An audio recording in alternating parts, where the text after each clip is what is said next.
a black businessman, exhausted from back-to-back meetings overseas, finally lands in New York, eager to get home. But the moment he steps into the airport, everything changes. A security officer eyes him from across the terminal. No reason, no cause, just that familiar scrutiny. And then, right there, in front of dozens of travelers, he's stopped, questioned, and humiliated. His credentials mean nothing. His first-class ticket? Irrelevant. His composure? A test he has learned to pass his entire life. But 7 minutes later, the unexpected happens. The officer is called away. Something has shifted. Something no one saw coming. And what happens next sparks a conversation that forces everyone, even those who wanted to look away, to face a truth they can no longer ignore. Stay with me. This is a story you need to hear. Before we dive in, let me know in the comments where you're watching from. And if this story moves you, don't forget to subscribe for more. It started as just an ordinary day, but became a moment no one would forget. The late afternoon sun slanted through the towering glass walls of LAX, casting shadows so long they seemed to stretch into the past. Nathaniel Cole walked alone through the airport, the weight of history pressing against his shoulders in ways he had learned not to name. The concourse buzzed with the frantic energy of travelers, lovers embracing in fleeting reunions, parents herding children toward departure gates, businessmen gripping briefcases like shields. It was America in motion. And yet, it was the same America that had always been, moving, shifting, running forward while dragging its burdens behind. Nathaniel adjusted the strap of his backpack. He had chosen to travel light this time. No entourage, no cameras, no layers of security meant to shield him from the world's assumptions. It had been a long time since he had truly been alone in a public space. Unfiltered, stripped of the markers of fame that granted him passage through certain doors. He felt exposed, but there was a certain pleasure in that, too, a reminder of who he had been before the world decided to know him. The whispers started before he reached the first-class lounge. Is that him? I swear it is. He looks different in person. No, can't be. What would he be doing here? Dressed like that? Nathaniel had grown accustomed to the way people watched him. Not with curiosity, but with suspicion disguised as curiosity. A man like him, alone, without the armor of wealth visibly draped across his body, was a question that some people simply did not want to answer. He stepped into the lounge, where the air was conditioned into an artificial sort of luxury. Plush chairs, hushed conversations, the clinking of ice against glass. There was a particular rhythm to wealth. A quiet confidence in the way people carried themselves when they believed the world belonged to them.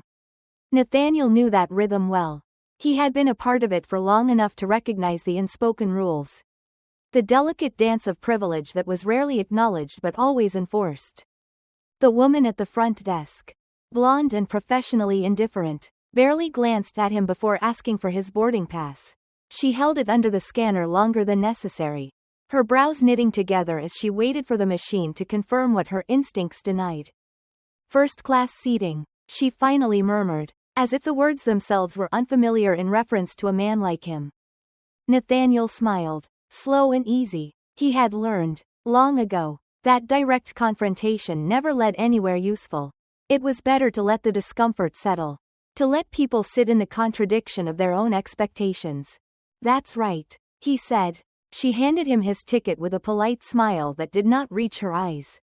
He settled into a chair near the window, pulling out his phone, scrolling through texts from his wife. A picture of their son's latest art project. A riot of colors that only made sense through the lens of a parent's love. A message from his agent reminding him about the charity event in New York. He let it all sit unread for a moment, absorbing instead the muted symphony of the lounge, the murmured stock reports, the soft clicking of manicured nails against tablet screens, the occasional laughter that sounded just a little too self-assured. Then, a voice. "Excuse me, sir." Nathaniel looked up. A man in a navy blue suit. The kind of man who made it a point to believe he had never been told no. He was older, his hair perfectly combed, his watch gleaming under the artificial light. He looked at Nathaniel the way a homeowner might look at a stranger standing too close to their fence. Not yet hostile, but ready to be. Are you waiting for someone? It was a question dressed as small talk. But Nathaniel recognized it for what it was. No, he said, voice steady, just waiting for my flight. The man hesitated, then smiled, but there was no warmth to it. Ah, he said, as if some piece of a puzzle had just snapped into place. He nodded, as if dismissing an invisible doubt. And then, as if granting permission, he added, safe travels. Nathaniel let the words settle. He had not been accused of anything. He had not been asked to leave. But he had been reminded, once again, that his presence required an explanation. That he existed under the weight of a question that other men were never required to answer. He let out a slow breath. The plane had not yet boarded. But he already knew what kind of flight this would be. And the real turbulence hadn't even begun. Nathaniel Cole had walked down many aisles in his life. He had walked the aisles of churches as a boy. His mother's hand firm on his shoulder, reminding him to keep his head high. He had walked down grocery store aisles, aware of the watchful eyes of clerks who always seemed to hover too close. He had walked through the aisles of boardrooms, shaking hands with men who smiled too easily, their grip firm but their eyes distant. And now, here he was, walking down the aisle of a first-class cabin, where the air smelled of money and quiet entitlement. The boarding announcement had come and gone. He had taken his time, letting the initial rush of passengers move ahead, knowing that no matter how quickly he moved, the world would always find a way to make him wait.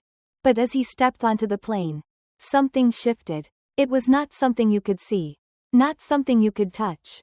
It was a tension that settled in the air, like the lingering scent of rain before a storm. Passengers were already seated, their heads tilted toward books, magazines, or laptop screens. But then, as if compelled by some unseen force, their eyes lifted, just for a moment, to take him in. Some glanced and looked away. Some stared a second too long before remembering their manners. And then there were those who didn't bother to look away at all. Nathaniel had learned, long ago, that there were many different kinds of silence. There was the silence of respect, the silence of contemplation, and then there was this, the silence of judgment.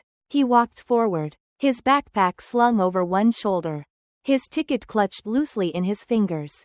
Seat 3A. And then, just before he reached it, he saw the man sitting in 3B. A tailored charcoal suit, a face that had been sculpted by years of comfort and certainty. A pair of wire-rimmed glasses that caught the overhead lights and reflected them back in sharp glints. The man did not look up right away. His fingers moved across the keyboard of his laptop, his screen filled with numbers and charts. Things that, Nathaniel suspected, he found far more important than the world around him. But then, as if some unseen disturbance had made itself known, the man lifted his eyes. And in that moment, something passed between them. It was not recognized. It was evaluation. Nathaniel saw the way the man's gaze moved, the way it lingered just a moment too long on the fabric of his hoodie, the worn edges of his jeans, the way his jaw tightened, the way his fingers stilled over his keyboard. Nathaniel could almost hear the thoughts forming behind that unreadable face. What is he doing here? Did he take the wrong seat? Did they let him in by mistake? Nathaniel shifted his weight, adjusting his backpack. He had seen this moment before. It played out in restaurants, in hotels, in high-end stores where salespeople hesitated just a second too long before asking if he needed help. It was the moment when the world decided, in an instant, whether or not he belonged. And in this moment, this man, this stranger in seat 3B, had decided that he did not. A beat passed, then another, and then, as if confirming his own suspicions, the man straightened his shoulders and did something that Nathaniel had been expecting all along. He reached for the call button. A red light blinked overhead. The flight attendant, a young woman with carefully pressed blonde hair and a name tag that read Claire, appeared within seconds. Yes, sir? How can I assist you? The man in seat 3B did not look at Nathaniel. He kept his eyes on Claire, as if Nathaniel were not even there. I believe there may be a mix-up with the seating arrangements, he said. His voice was smooth, assured, the voice of a man who was used to getting what he wanted. Claire glanced between them, her professional smile faltering just slightly. Could you clarify, sir? The man sighed, as if the mere act of explaining himself was an inconvenience. It's just, I've been flying first class for years. And I don't usually see. Quote. He caught himself, adjusted his approach. I don't usually see seating mix-ups like this. He finished smoothly. Nathaniel exhaled slowly through his nose. There it was. The dance. The carefully crafted words, designed to sound reasonable, neutral, but the message underneath was anything but. May I see your boarding pass? Sir? Claire asked, turning to Nathaniel. There it was again. The ritual. Nathaniel could have argued. He could have demanded to know why. Exactly. His presence required verification. But instead, he reached into his pocket, pulled out his phone, and held the screen up for Claire to see. 3A. First class. Nathaniel Cole. A fact. A truth that could not be undone. No matter how much the man in seat 3B wished otherwise. Claire gave it a quick glance. Then turned back to the man in the suit. Everything appears to be in order. Sir, she said, a polite but firm finality in her voice. The man pursed his lips. His fingers drummed once against the armrest. Are you sure? He asked. Nathaniel let out a quiet laugh. One that did not quite reach his eyes. You don't have to believe it, he said, lowering himself into his seat. You just have to get used to it. Silence. The cabin had been watching. They always were. Some passengers looked away quickly, pretending they hadn't heard. Others exchanged glances. Small knowing looks passed between them. A few had their phones raised, ready to capture something, just in case this became one of those moments. The man in 3B gave a tight nod, then turned back to his laptop. But his fingers did not return to the keys. Nathaniel settled into his seat, exhaling as he adjusted his armrest. He could still feel the weight of eyes on him. This was the part that people did not talk about. Not the words that were said, but the ones that were not. Not the battles fought, but the ones he had to fight over and over again. The plane had not yet left the ground. But Nathaniel already knew this flight was going to be long. Nathaniel Cole did not believe in coincidence. Life, he had learned, did not deal in randomness. The world was too meticulously arranged for that. Too careful in the way it built walls and carved out spaces. In the way it decided who was welcome and who was merely tolerated. So when the man in 3B, Thomas Whitmore, sighed and folded his laptop, when he leaned back into his leather seat with the quiet confidence of a man who believed the air itself belonged to him, Nathaniel knew that the night was not done testing him. The plane had begun to taxi, the cabin lights dimming slightly, signaling the transition from the safety of the ground to the uncertain expanse of the sky. Nathaniel settled in, feeling the weight of the moment press against his chest. He was not tense. Not in the way a man is tense when he fears something. But in the way a man is tense when he knows exactly what is coming. Because this was always how it began. A question, a hesitation, a call to authority. And then, when all those things failed, a conversation. A conversation that would not be a conversation at all. It would be something else. Something disguised as civility, dressed in the language of curiosity, but bloated with all the same doubts. All the same assumptions. Nathaniel could feel it coming before the first word was spoken.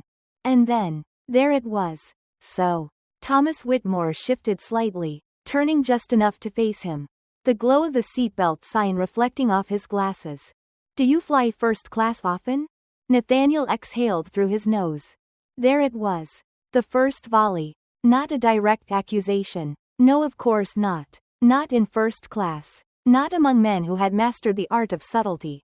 Just a question. A question meant to introduce a doubt. A question that did not ask for an answer, but for an explanation. Nathaniel let it sit between them. Let it stretch out in the air. And then, finally, he turned his head, just slightly, just enough to meet Thomas's gaze. Do you? A beat of silence. Then Thomas chuckled. A quiet, knowing sound. He nodded, as if acknowledging a move in a game he hadn't expected Nathaniel to know how to play. I do, he admitted. I do. And then, the second volley. Business or pleasure? Nathaniel studied him, letting the weight of the moment settle. He had been asked this before. He had been asked in restaurants, in five-star hotels, in private clubs where he had been invited but never quite welcomed. It was always the same question, wrapped in different words. Why are you here? What did you do to get here? What did you do to deserve this? He could have said, business. It would have been easier, more digestible. But then, he thought, why should he? Neither. Thomas raised an eyebrow. Neither? Nathaniel turned his head fully now, meeting him eye to eye. I'm here because I bought a ticket. A beat. A small shift in Thomas's expression. Not quite anger, not quite discomfort, something in between. Nathaniel had seen it before. It was the moment when a man realized that the story he had written in his head about another man did not match the reality in front of him. I see, Thomas said, his voice still smooth, but his fingers tightening slightly on the armrest. Must be nice. Nathaniel let out a quiet laugh, low and knowing. What must be nice? Thomas hesitated, just for a second, just long enough for Nathaniel to see the thought form behind his eyes. To be you. To have gotten here some other way. To have skipped the struggles that men like me had to endure. Nathaniel could almost hear the words before they came. But Thomas was careful. To have that kind of freedom. He said instead, with a small, tight smile. And there it was. Not a conversation. A performance. A performance dressed as civility. Crafted with all the careful precision of a man who had spent his life saying exactly what he meant while pretending to mean something else. Nathaniel nodded slowly. He had a choice here. He could let it go. As he had been taught to do. As generations before him had been taught to do. Or he could press against the fabric of this moment. Could unravel it thread by thread. Could let it breathe for what it really was. The seatbelt sign turned off with a soft chime. The plane had reached cruising altitude. Nathaniel leaned back. Then he said, calmly, but deliberately, tell me, Thomas, what exactly do you think freedom looks like? The man in 3B blinked. For the first time, he did not have an answer. Nathaniel could see it happening. The shift in the man's face. The tightening of his jaw. The flicker of something he wasn't sure he wanted to name. Hesitation. Calculation. Recognition. Thomas Whitmore had not expected to be asked that question. Because men like him, men who walked through the world with their backs straight and their shoulders squared, men who had never once been asked to justify their own existence, were not used to being questioned. They were used to asserting, to defining, to shaping the world around them into something they could understand, something they could control. But now, here, in the small and inescapable space of seat 3B, he had been asked something he could not answer without exposing the quiet machinery that kept the world running in his favor. What exactly do you think freedom looks like? Thomas hesitated. And in that hesitation, Nathaniel saw everything. Because the truth was, Thomas knew. He knew that freedom was not something that came equally to all men. He knew that some people had to fight for what others were simply born into. He knew that for Nathaniel, the price of sitting in 3A was not just a ticket. It was a lifetime of proving, over and over again, that he deserved to be here. But to admit that out loud? That would mean admitting that the world was not what he had always believed it to be. So instead, he did what men like him always did. He deflected. That's an interesting question, he said, adjusting the cuffs of his suit jacket as if brushing off dust that wasn't there. I suppose freedom looks different to different people. Nathaniel let out a quiet laugh, low and knowing. That's convenient. Thomas tilted his head. What do you mean? Nathaniel turned slightly, resting one arm on the seat's armrest. Looking at him fully now. I mean that when freedom is yours, you don't have to define it. A flicker of something in Thomas's eyes. And when it's not? Thomas asked. Nathaniel smiled. But it was the kind of smile that came with weight behind it. Then you spend your whole life chasing it.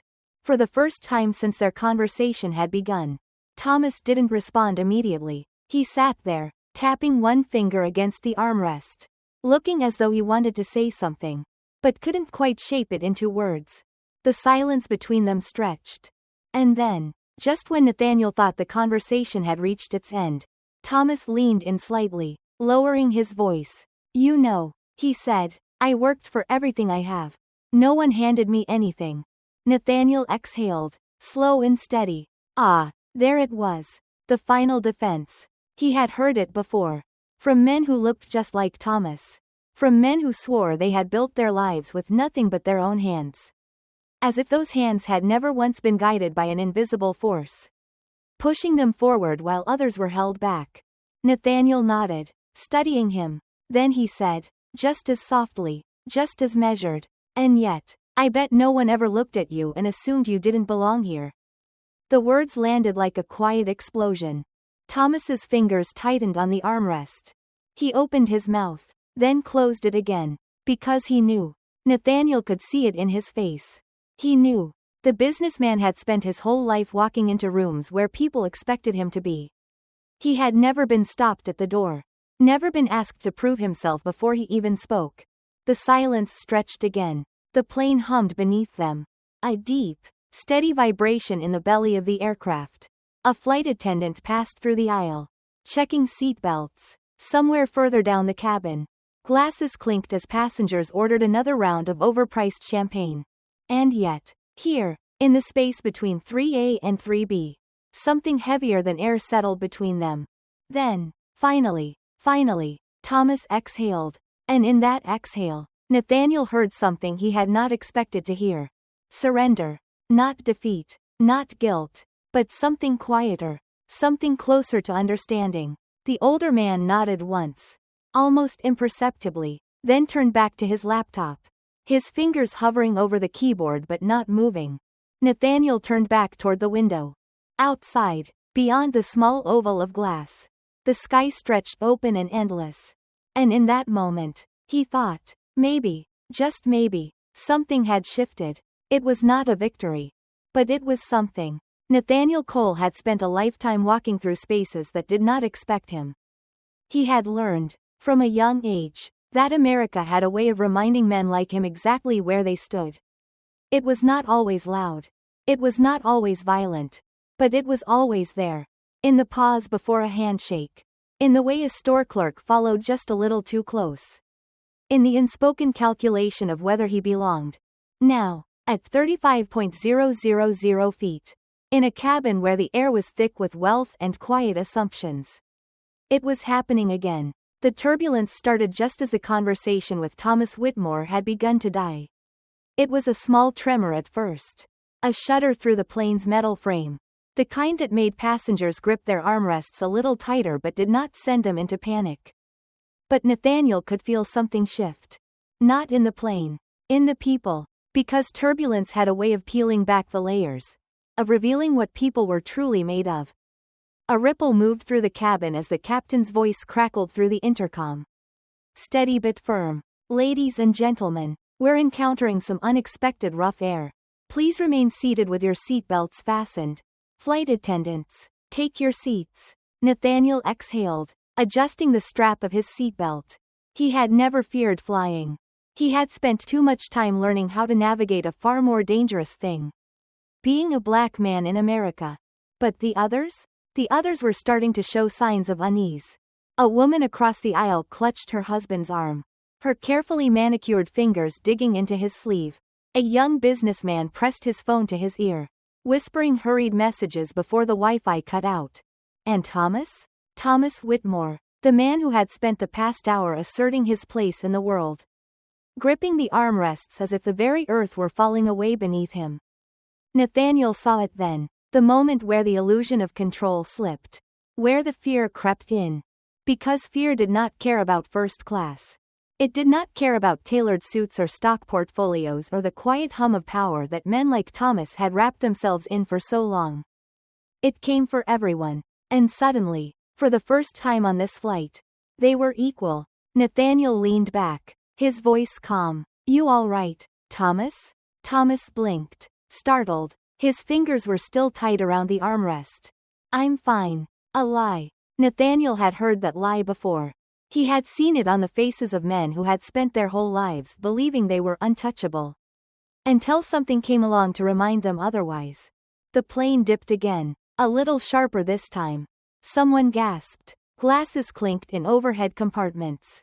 Thomas closed his eyes for a brief second, exhaling slowly. Then, without looking at Nathaniel, he muttered, just loud enough to be heard. You seem comfortable. Nathaniel turned his head, studying him. Should I not be? Thomas shook his head, letting out a breath that almost sounded like a laugh. No, it's just, he hesitated. You don't seem worried. Nathaniel considered that for a moment. Then, with a slow, deliberate voice, he said, I've spent my whole life in turbulence. The words landed between them, heavier than the plane, heavier than the air itself. And in that moment, Nathaniel saw something in Thomas's face. Not pity, not disbelief, but something dangerously close to understanding. Because turbulence? Turbulence was when a man had to wonder, before stepping into a store, whether he would be mistaken for a thief. Turbulence was when a father had to teach his son how to keep his hands visible during a traffic stop. Turbulence was when a man had to prove, over and over again, that he belonged in places that others walked into without a second thought. So no, Nathaniel was not afraid, because this was nothing. The plane steadied slightly, the worst of the shaking passing. Though the tension still hung in the air, Thomas let out a long breath, rubbing his palms against his thighs. Well, he said, I suppose that's one way to look at it. Nathaniel smiled, but there was something sharp beneath it. It's the only way to look at it. Silence stretched between them again. But this time, it was different. This time, Thomas did not turn away. The plane had steadied, but the world had not. Nathaniel Cole knew that turbulence did not end when the shaking stopped. The real turbulence, the kind that came from living in a world that questioned your place in it, lingered long after the seatbelt sign turned off. The cabin had begun to breathe again. Flight attendants moved down the aisle with forced smiles, offering drinks and the illusion of normalcy. Conversations restarted in hushed tones. Passengers eager to reclaim the comfort that had briefly been stolen from them. But between 3A and 3B, there was no returning to before. Thomas Whitmore had not spoken since the last tremor faded. But he had not retreated either. His fingers no longer gripped the armrests. But they hovered close, like a man bracing for something he could not name. Nathaniel saw it. And he recognized it. Because there were two types of fear in this world. There was the fear that came from something sudden and unpredictable. Something like a plane dipping through unstable air. And then there was the fear that had been built over time. Layered into the foundation of a man's beliefs. Carved into his understanding of himself and the world he had always known. It was this second kind of fear that sat beside him now. The fear of being wrong. The fear of having spent a lifetime not seeing what had been right in front of you all along. Nathaniel let the silence sit between them for a moment longer before he spoke. You want to ask me something? Thomas's head turned slightly, his expression unreadable. Nathaniel leaned back, adjusting his posture as if settling in for something he already knew was coming. So ask. The older man inhaled through his nose. Then exhaled, slow, measured. He was calculating again, shaping his words the way men like him always did. Carefully crafting a sentence that would not expose too much. Finally, he spoke. Do you ever get tired? Nathaniel blinked, momentarily caught off guard. He had been expecting another kind of question. Something about opportunity, about success, about whether things were really that bad. He had been expecting the usual performance of curiosity. The kind that allowed men like Thomas to ask without listening. To engage without ever truly reckoning with the answers. But this was something else. This was not a question about him. This was a question about how he endured. Nathaniel let out a breath. Then nodded. Every day. Thomas glanced down at his lap. As if considering that answer. Then looked back up. Then why do you keep fighting? Nathaniel turned his head toward the window. The sky outside was a deep, endless black now. The kind that made it impossible to tell where the world ended and space began. For a long time, he did not speak. And when he did, his voice was quieter than before. Because I don't have the luxury of stopping. Thomas stared at him. Luxury? Nathaniel turned back to face him. His expression calm but unwavering. Yes, Thomas. Luxury. A beat of silence. Nathaniel continued. The luxury of moving through the world without thinking about it. The luxury of never wondering if the color of your skin is working against you before you even open your mouth. The luxury of never being mistaken for the help or the suspect, or the anomaly. Nathaniel gestured around them, to the pristine leather seats, to the attendants refilling glasses, to the soft hum of a world that had always made space for men like Thomas. The luxury of sitting here and never having to prove you belong. Thomas opened his mouth, but nothing came out, because there was nothing to say. Because he knew. Nathaniel could see it in his face. He knew.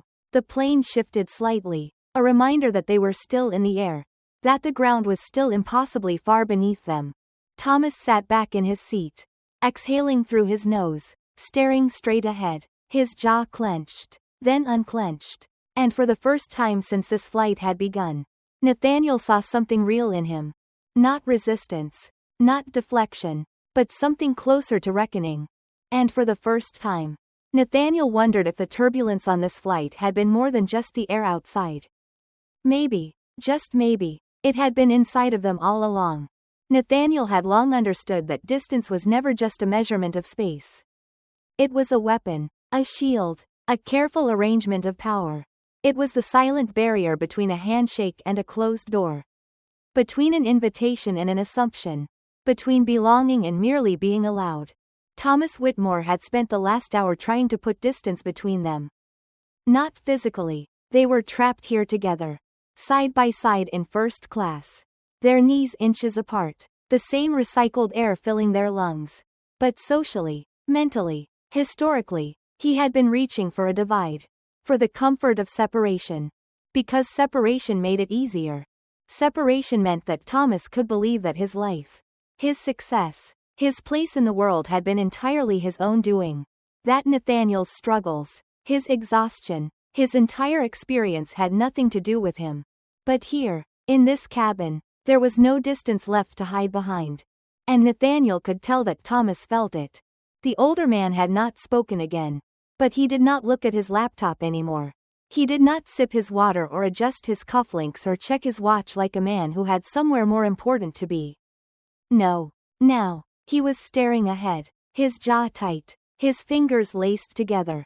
And Nathaniel knew exactly what was happening. He was thinking. And men like Thomas, men who had spent their lives certain of their place in the world, did not like to think too much about it. Because thinking was dangerous. Thinking forced a man to confront the truth that had always been just beneath the surface. That the world did not just happen to be the way it was. That the comforts of some had always come at the cost of others. That the things he had taken for granted, his ease of movement, his unchallenged authority, his ability to exist without question, had never been accidental. And now, for the first time, Nathaniel could see the truth of it settling into Thomas's bones.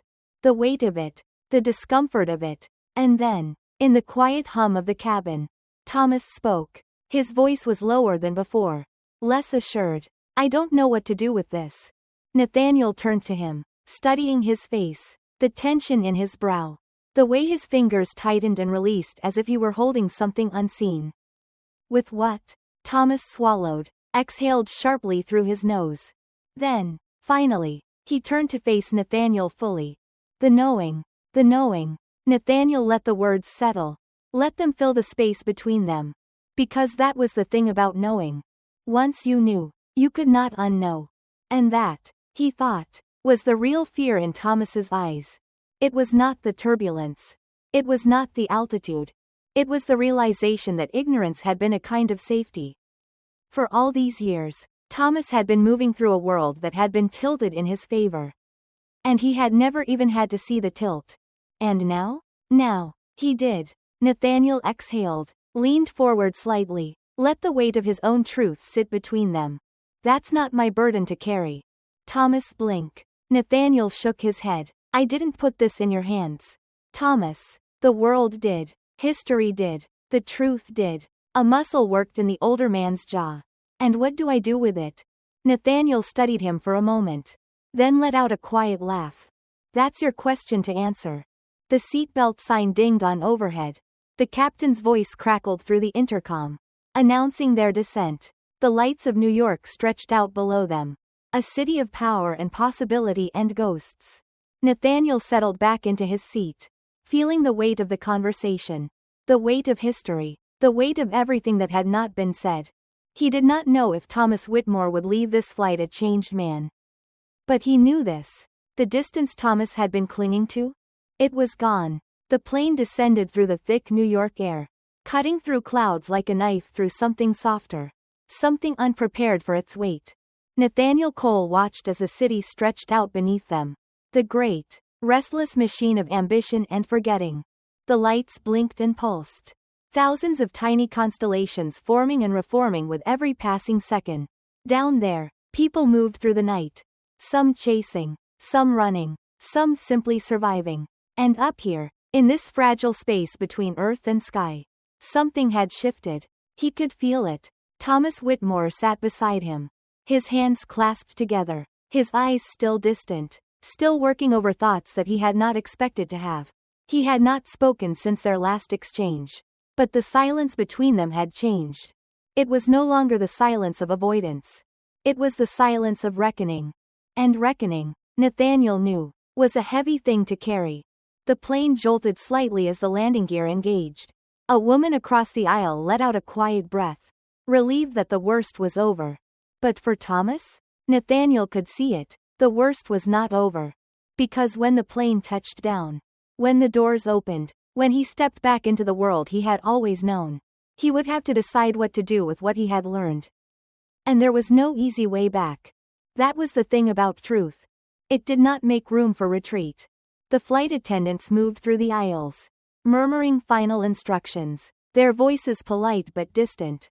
Already halfway to the next thing, Nathaniel reached for his backpack, pulling it from the space beneath the seat. He could feel Thomas looking at him. And then, just as the fasten seatbelt sign blinked off, Thomas spoke. Nathaniel. It was the first time he had said his name.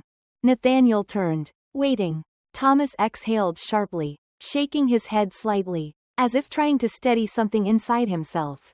I was wrong. The words landed between them with the weight of something unfinished. Nathaniel studied him for a moment, then nodded. I know. Thomas's lips pressed together. His fingers tightened around the edge of his armrest.